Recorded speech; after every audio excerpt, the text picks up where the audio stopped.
students. Today I am here with a new topic, the cortisol hormone.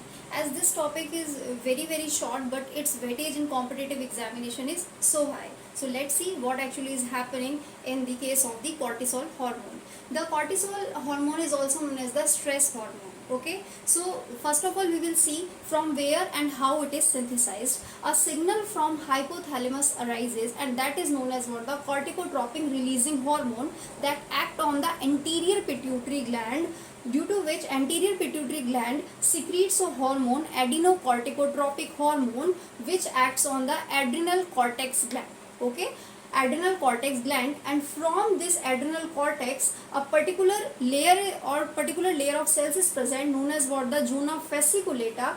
This zona fasciculata secretes a group of hormone known as what, the glucocorticoids, and in this group of hormone a particular hormone is present predominantly, known as what, the cortisol. Okay, and this cortisol is making 95% of total glucocorticoids hormone, and this cortisol is known as primary stress hormone. Why it is known as stress hormone? When any human is under the condition of stress, a hormone level enhances in his body, and that is known as what, the cortisol hormone. Now we will see how this hormone function.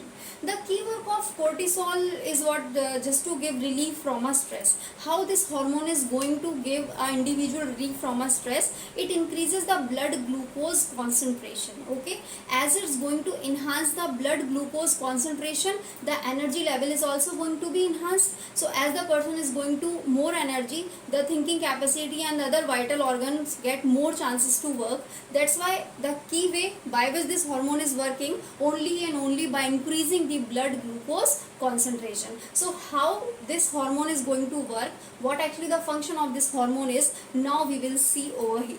Actually what is happening, it increases gluconeogenesis in the liver. Okay, it increases the gluconeogenesis in the liver. Now thing is that what actually the meaning of this gluconeogenesis? Gluconeogenesis is what, the formation of glucose in the blood from any other source besides carbohydrate. It can be any protein, it can be any fat, by other sources besides carbohydrate. If any glucose is formed, the term is known as what, the gluconeogenesis. Next is what, increases proteolysis. As the term is depicting itself, proteo stands for protein, lysis stands for the breakdown. So here it is breaking down the protein molecules into the amino acids, and these amino acids are again going to be converted into the glucose molecule. Third step is what, the increases lipolysis. Again the term is depicting itself. What is that? Lipolysis, the breakdown of lipid. Okay, so it is doing what? It is breaking down the fat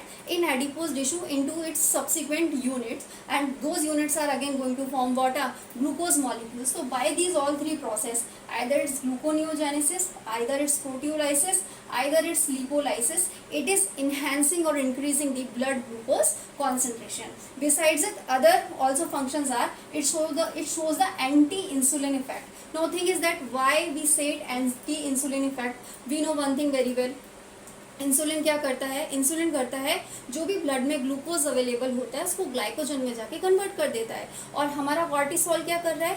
कोई भी अगर source है उसमें किसी भी form में glucose present है, उसको फाइनली ग्लूकोज में कन्वर्ट करना। तो हमारा जो कॉर्टिसोल होगा वो इंसुलिन के एंटागोनिस्टिक वर्क करेगा। ये हमारा ग्लूकोज को ग्लाइकोजन में बदलता है और अदर सोर्स को ही ग्लूकोज में बदलता है। दैट्स व्हाई वी से it what, anti insulin effect. Next is what, the anti inflammatory effect.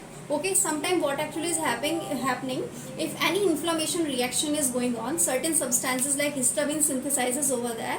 Okay, and that shows a particular inflammatory response, and this hormone relieves that particular fellow from that inflammation reaction. So it also shows what, a anti-inflammatory effect. Next is what, the immunosuppressive agent. Sometimes immune system become overactive. Okay, in certain organ transplant and other ways, nowadays this hormone is also given into the therapy as to act as an immunosuppressive agent. Okay, next is what, the erythropoiesis. The erythropoiesis meaning is what, the RBC formation. So this hormone is helping into the formation of RBC.